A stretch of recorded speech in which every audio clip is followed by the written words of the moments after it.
ಒಂದು ಸಾಮಾನ್ಯ ಕಾಮೆಂಟ್ಗೆ ತಾಳ್ಮೆ ಕಳೆದುಕೊಂಡ್ರ ಬೈರತಿ ಸುರೇಶ್ ಎನ್ನುವ ಪ್ರಶ್ನೆ ಎದುರಾಗ್ತಾ ಇದೆ.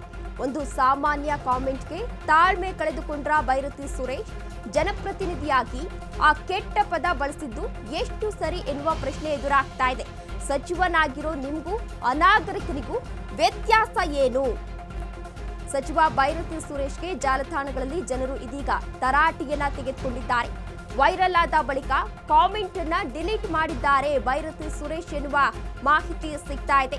ಕೆಟ್ಟ ಕಾಮೆಂಟ್ ಹಾಕಿದ್ದು ಬೈರತಿ ಸುರೇಶ್ನ ಅಥವಾ ಬೇರೆಯವರ ಎನ್ನುವ ಪ್ರಶ್ನೆ ಎದುರಾಗ್ತಾ ಇದೆ. ಒಂದು ಸಾಮಾನ್ಯ ಕಾಮೆಂಟ್ಗೆ ತಾಳ್ಮೆ ಕಳೆದುಕೊಂಡ್ರ ಬೈರತಿ ಸುರೇಶ್ ರವರು ಎನ್ನುವ ಮಾಹಿತಿ ಇದೀಗ ಸಿಗ್ತಾ ಇದೆ. ಒಂದು ಸಾರ್ವಜನಿಕವಾಗಿ ಒಂದು ಕಾಮೆಂಟ್ ಅನ್ನ ಮಾಡಲಾಗಿತ್ತು. ಆ ಕಾಮೆಂಟ್ಗೆ ಇದೀಗ ಬೈರತಿ ಸುರೇಶ್ ರವರು ಕೆಂಡಾಮಂಡಲವಾಗಿದ್ದಾರೆ. ಉಚಿತ ನೀರು ಪೂರೈಕೆ ಬಗ್ಗೆ ಬೈರತಿ ಸುರೇಶ್ ರವರು ಪೋಸ್ಟ್ ಅನ್ನ ಹಾಕಿದ್ರು. ಅಂತಹ ಸಂದರ್ಭದಲ್ಲಿ ಒಬ್ಬ ಕಾಮೆಂಟ್ ಅನ್ನ ಮಾಡಿದ್ದಾರೆ.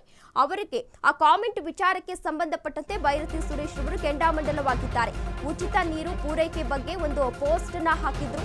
ಅದಕ್ಕೆ ಕಾಮೆಂಟ್ ಅನ್ನ ಕೂಡ ಮಾಡಲಾಗಿತ್ತು.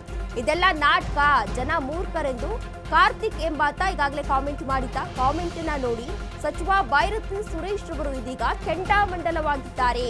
ಫೇಸ್ಬುಕ್ ಕಾಮೆಂಟ್ ಬಾಕ್ಸ್ ನಲ್ಲಿ ಹಿಗ್ಗಾಮುಗ್ಗಾ ಬೈದಿದ್ದಾರೆ ಎನ್ನುವ ಮಾಹಿತಿ ಸಿಗ್ತಾ ಇದೆ. ನಿನ್ನ ಅಡ್ರೆಸ್ ಕೊಡು, ಹೊಡೆದು ಹಾಕ್ತೀನಿ ಎಂದು ಆಕ್ರೋಶವನ್ನ ವ್ಯಕ್ತಪಡಿಸಿದ್ದಾರೆ. ಕಾಮೆಂಟ್ ನೋಡಿ ಬೈರತಿ ಸುರೇಶ್ ರವರು ಅಪ್ಪನಿಗೆ ಹುಟ್ಟಿದ್ರೆ ಅಡ್ರೆಸ್ ಹಾಕು ಎಂದು ಅವಾಚ್ಯ ಶಬ್ದದಿಂದ ನಿಂದನೆಯನ್ನ ಮಾಡಿದ್ದಾರೆ. ಬೈರತಿ ನಡೆಗೆ ಸಾರ್ವಜನಿಕ ವಲಯದಲ್ಲಿ ಈಗಾಗಲೇ ಆಕ್ರೋಶ ಕೂಡ ವ್ಯಕ್ತವಾಗ್ತಾ ಇದೆ. ಟೀಕೆ ತೀವ್ರಗೊಂಡಿದೆ. ಉಚಿತ ನೀರು ಪೂರೈಕೆ ಬಗ್ಗೆ ಒಂದು ಪೋಸ್ಟ್ ಅನ್ನ ಮಾಡಿದ್ರು ಬೈರತಿ ಸುರೇಶ್ ರವರು.